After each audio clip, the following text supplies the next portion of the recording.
Jesus coming to this earth was the inspiration behind the Christmas project. I love Christmas music, and I recorded a Christmas project about 9 years ago, which was a blast.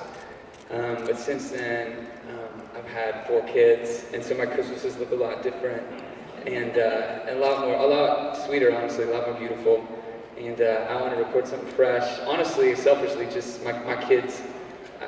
I'm still in that spot in life when my kids are young enough. They're still my fans, you know. They still want to listen to my music, 8, 6, 4, and 2. And so did it selfishly. They always ask, like, Dad, you need to have more Christmas music out. We need to listen to open presents and stuff. So that was a big inspiration. And recording a Christmas record and not having we didn't once think about songs for radio or even songs for churches to sing. We just wanted to create something that we'd want to listen to at home.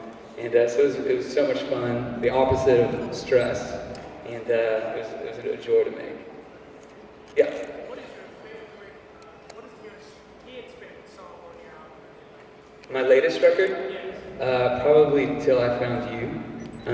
It's kind of, because my kids love Kids Bop, which, if you guys know what Kids Bop is, they take the top 40 of songs on mainstream radio, and then they change all the lyrics to be like G-rated, you know? And so Till I Found You sounds the most like Kids Bop to them, so they're like Till I Found You.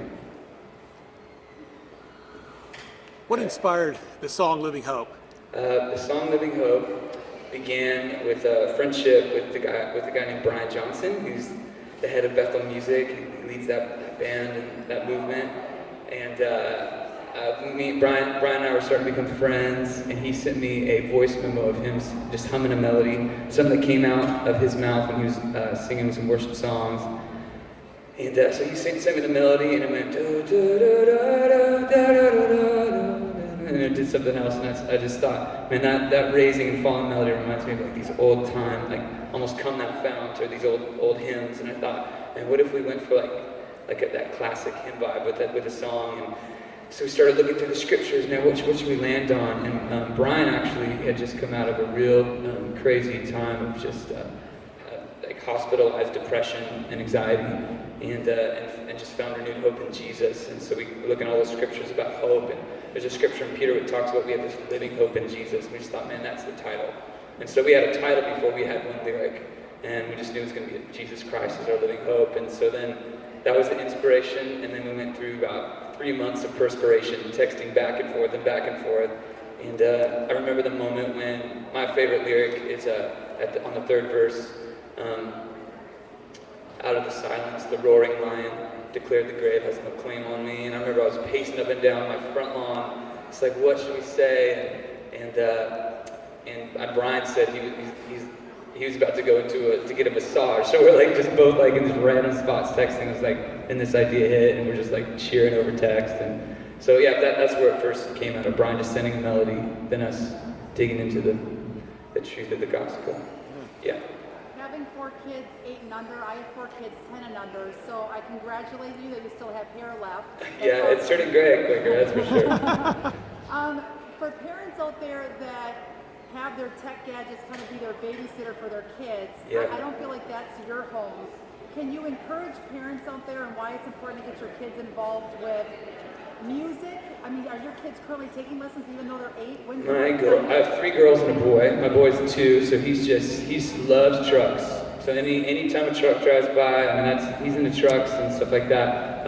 My girls, they're old enough to be in stuff. And we tried soccer, and they liked it.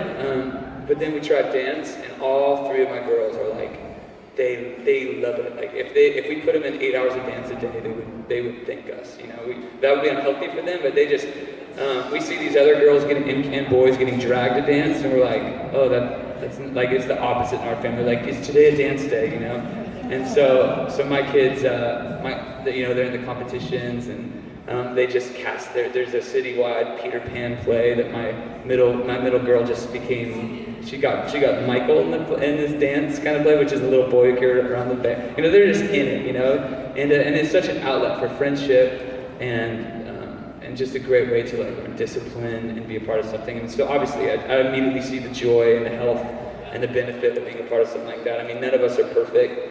I think every day my kids ask if they can watch a show, and so you got to be vigilant and let that Saturday morning is their show day for us. Like that's like we got Saturday mornings, you get to show. Saturday mornings and airplanes. Okay, I get airplanes too. We take the freedom on airplanes. Like here's the iPad, just don't scream, please. You know. But that's a good question. It's hard. Not all of us can do exactly what we want to do all the time. But I think it's important to take the extra effort. You know, a lot of times it's just because I want to just sit down and like I'm like okay, just here's a phone. But when I take the time to be like, hey, I'm here. I want to be present. I want to be invested. What do you guys want to do? I get in their world. Just taking that step forward, it's like, man, I lay in bed later that day just thinking, I'm so happy that I got into their level. I'm so happy that I took some time with them. And what a better day it became because I played some Barbies with my girls, you know.